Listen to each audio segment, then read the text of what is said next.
Hey everyone, welcome back. Ready for today's financial rundown? Buckle up, because we've got a lot to cover. It's going to be a wild ride. We've got semiconductors, wildfires, leadership shakeups, even a little crypto hype thrown in for good measure. Where should we even begin? Let's start with the semiconductor industry pushing back against those new chip export rules from the Biden administration. Yeah, the ones targeting China especially, those are causing some serious concerns about potential consequences, unintended ones. Basically, major U.S. semiconductor trade groups are saying these restrictions might actually backfire. Exactly. They're saying it could stifle innovation and hurt global economic growth.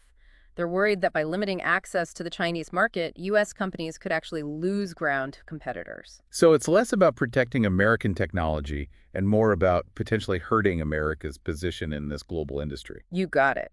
And all of this is happening when tensions with China are already pretty high over semiconductor technology. It's like walking a tightrope, and the outcome could impact both countries and the entire global tech scene. Definitely a story we'll be keeping a close eye on. Now, moving from global tech battles to Silicon Valley leadership, there's some interesting chatter about Mark Zuckerberg's approach at Meta. It's a weird connection, but some analysts like Gene Munster over at Deepwater Asset Management are suggesting Zuckerberg's jiu-jitsu training might be influencing how he leads Meta. Okay, now I'm curious. How does martial arts translate into corporate strategy? Is this just a fancy metaphor or something more? It's not as crazy as it sounds. Think about it. Jiu-jitsu is about using your opponent's strength against them, adapting to sudden changes, and making decisions under pressure. I see where you're going with this. And those are all super valuable skills in the tech world, right? Where everything moves so fast and you need to be able to roll with the punches to survive. So when we look at Meta's recent 5% workforce reduction and Zuckerberg's year of efficiency push, could we say that reflects his jujitsu mindset? Maybe, yeah. It suggests a focus on streamlining, becoming more adaptable, making tough choices for the long haul. It might be his martial arts background, or it might be a total coincidence. But it makes you think about how even our hobbies can shape how we lead. Very true. Speaking of unexpected events, the California wildfires have been devastating, and it's been great to see companies like Rivian stepping up to help. Oh, absolutely. Rivian has been amazing, using their electric vehicles to move supplies, helping with emergency response, giving free charging to Rivian owners in those areas. They even opened their South Coast Theater as a rest stop for evacuees. It shows that companies can be a force for good, especially during a crisis. It's not just about profits, it's about helping the communities they're a part of. And they're not the only ones. Tesla's also pitched in, using their Cybertrucks to power Starlink internet terminals where the fires knocked out connectivity. And Ford's been supporting relief efforts too, providing grants to organizations like the Los Angeles Fire Department Foundation and the California Community Foundation's Wildfire Recovery Fund. It's really heartening to see these companies coming together to lend a hand. Now, for some news from the EV market, we've got a big development. Hyundai and Kia combined actually outsold Ford in the U.S. electric vehicle market last year. That's a major sign of how much things are changing in the auto industry. You've got these international automakers really shaking things up in the EV space. It's putting pressure on those traditional American companies like Ford to innovate and keep up. It's a clear sign that the future of transportation is electric, and the competition is only getting fiercer. Speaking of competition, let's shift to Velan Inc., a global industrial valve manufacturer. They're reporting some really strong third-quarter results. They're doing well for a few reasons. They've got a strong brand, high-quality products, and they're experts in solutions for critical applications, especially in the clean energy sector. Plus, they've been making some smart, strategic moves. What kind of moves are we talking about? Well, they've made a deal to divest their asbestos-related liabilities, which lowers their risk. And they've also signed an agreement to sell their French subsidiaries to Framatome, a global leader in nuclear energy. So they're basically hitching their wagon to a big player in a growing market. Precisely. Sounds like they're making the right moves to solidify their position in the industrial sector. Now, here's a story that's sure to make some waves on Wall Street. JPMorgan Chase is going through a big leadership change. President and COO Daniel Pinto is getting ready to step down. This is a huge deal. It signals a possible changing of the guard at one of the most powerful financial institutions in the world. Jennifer Pipsack, who is co-CEO of the Commercial and Investment Bank, is taking over as the new Chief Operating Officer. Wow, that's a lot of responsibility. What will her role involve? She'll be overseeing a ton of stuff, including technology, operations, corporate strategy, even diversity initiatives, basically making sure the whole organization runs smoothly and stays on track strategically. That's quite the portfolio. And who's taking over her previous role at the Commercial and Investment Bank? Doug Petno and Troy Rohrbaugh are stepping up as co-CEOs. They've got a lot of experience and should do a great job leading that division. It'll be interesting to see how all these leadership changes impact the bank's direction going forward. This is definitely a story to keep an eye on. Now let's take a quick detour into the world of cryptocurrency, where some Dogecoin enthusiasts are feeling pretty optimistic. You mean the predictions about a potential Dogecoin surge after President-elect Trump's inauguration? Exactly. They're comparing it to the rally Dogecoin had after Biden's inauguration back in 2021, pointing to what they see as similar patterns in the cryptocurrency's price movements. Interesting observation. But gotta remember, cryptocurrency markets are notoriously unpredictable. Past performance isn't always a reliable indicator of the future. True, investors should always be cautious with these kinds of predictions. It is worth noting, though, that the optimism around Dogecoin seems to be tied to this idea of a new duo GE department.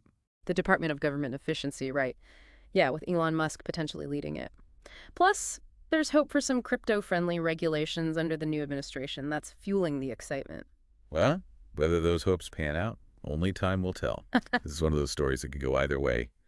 Back to the California wildfires for a moment. In addition to the support we've seen from Rivian and Tesla, Ripple Labs has also stepped up to help. Yeah, they've donated $100,000 worth of XRP, their cryptocurrency, to organizations like the Giving Block, World Central Kitchen, and Give Directly. Pretty impressive to see a company in the blockchain space getting involved like that. And their donation through the Giving Block is going to be matched one-to-one by Jared Isaacman, the CEO of the nonprofit's parent company. So their impact could double. Talk about smart giving. By choosing organizations with matching programs, Ripple Labs is maximizing their donation and might even inspire others to donate too. Everybody wins. Okay, last but not least, some news that might make some investors nervous. Several law firms have issued shareholder alerts about potential class action lawsuits against a few companies. Right. You've got Transocean Ltd. Facing a possible lawsuit over allegations that they didn't disclose some key information about the value of certain assets before selling them. Nextracker Inc. is in a similar situation, accused of not disclosing information that led to a drop in their revenue and profits. And then there's Capri Holdings Limited, also facing scrutiny because of their failed merger with Tapestry Inc.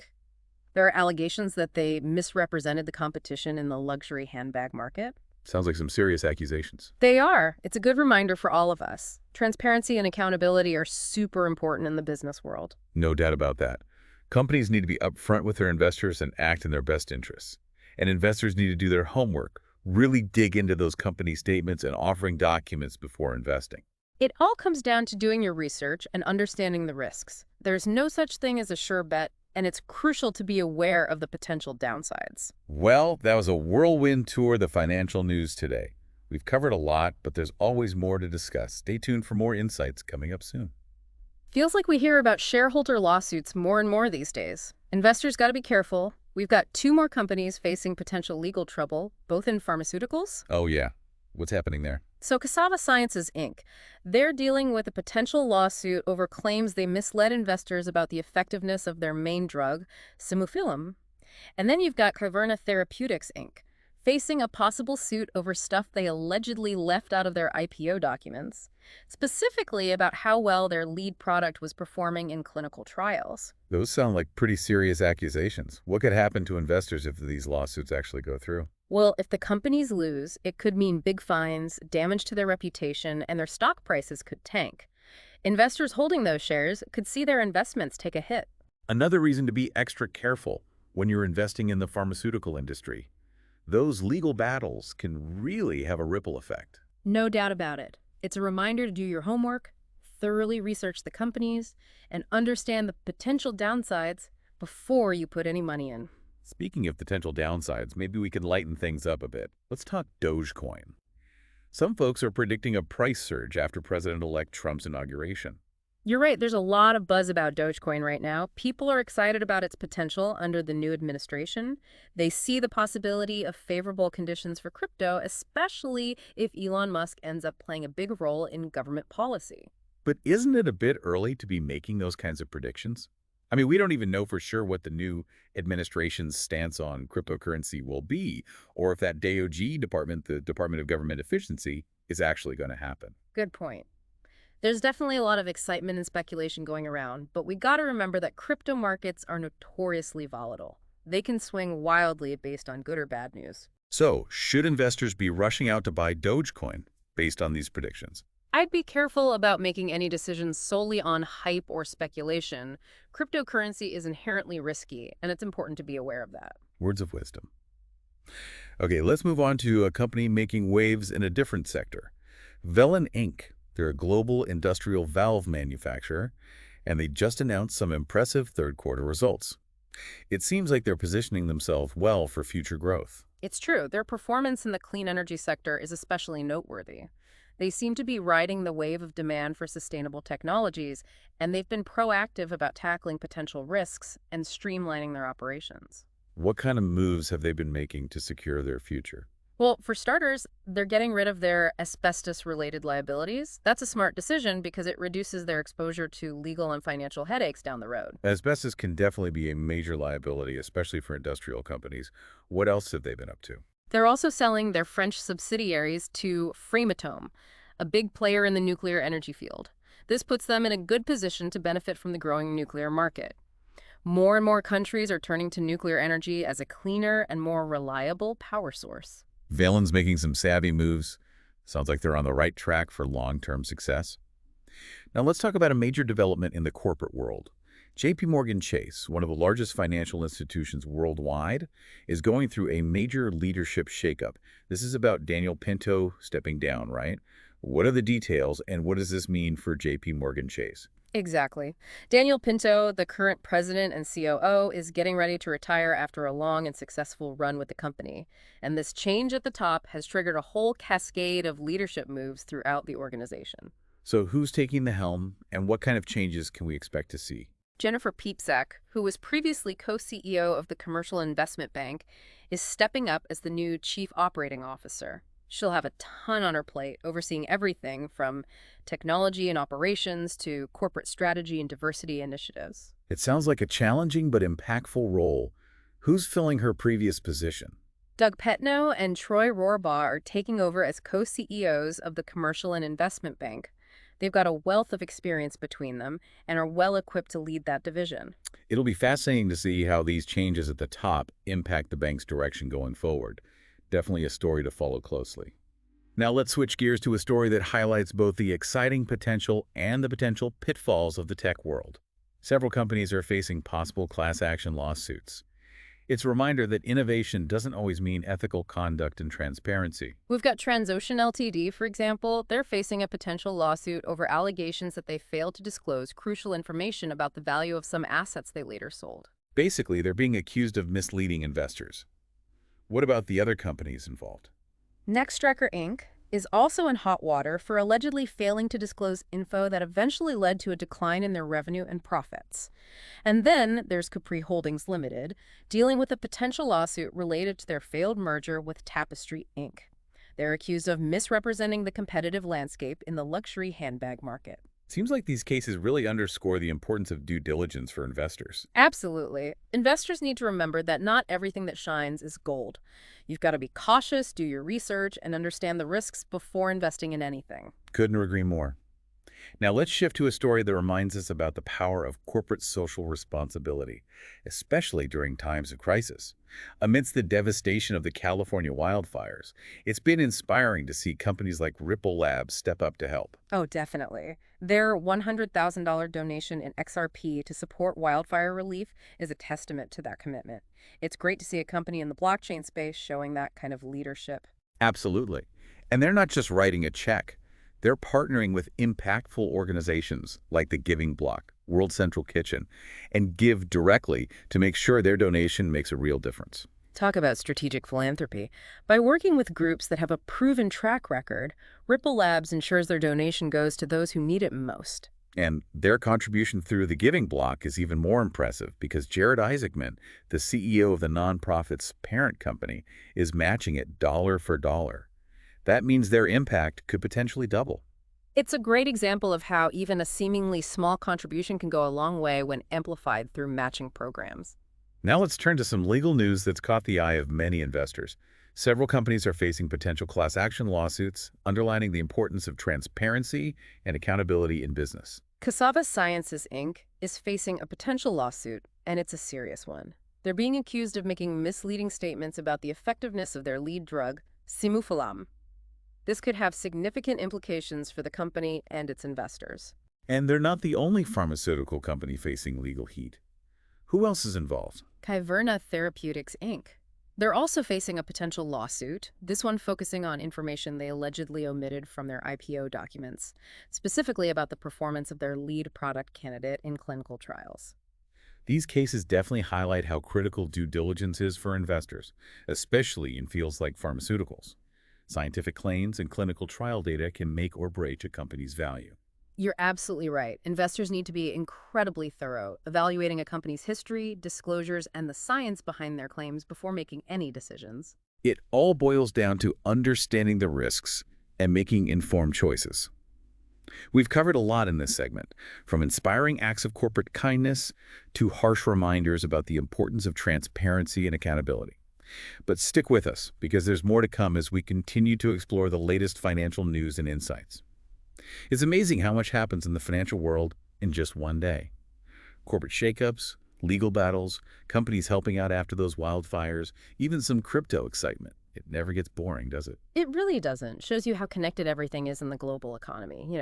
Every decision, every event, it all creates these ripple effects that can impact entire industries, even the whole world. Yeah, for sure. It's a reminder that we got to stay informed, stay flexible, and be ready to navigate whatever comes our way in this crazy financial landscape. Absolutely. And speaking of navigating, we haven't really touched on the tension between efficiency and innovation. That's a great point. It's like a theme running through some of the stories we've talked about today. Meta cutting jobs, those semiconductor export rules. It feels like there's this huge push to streamline everything, optimize, squeeze out every last bit of productivity. Right, but the question is, how far can we push that? Does this obsession with efficiency end up stifling creativity? The kind of bold innovation that leads to real breakthroughs. It's a tough balance to strike. Companies need to be efficient to survive in a competitive market, but they also need to innovate to stay ahead of the curve. You can't really have one without the other. Exactly. It's not a simple choice between one or the other. We need to find ways to cultivate both efficiency and innovation. Create environments where those two forces can work together. Makes you think, doesn't it? Is that the biggest challenge we're facing today? Figuring out how to combine the need for speed and efficiency with the need for creativity and pushing boundaries? It's a question worth pondering, not just in tech or finance, but everywhere. As we're all pushing for progress, we can't forget about the potential trade-offs. Got to make sure we're not sacrificing the things that truly matter just to chase short-term gains. That's a great takeaway. We've covered a lot of ground today, but this conversation definitely doesn't end here. The financial world is always changing, and it's our job to stay informed, stay engaged, and be ready for whatever comes next. Couldn't have said it better myself. Until next time, folks, stay curious, stay informed, and keep exploring the exciting world of finance.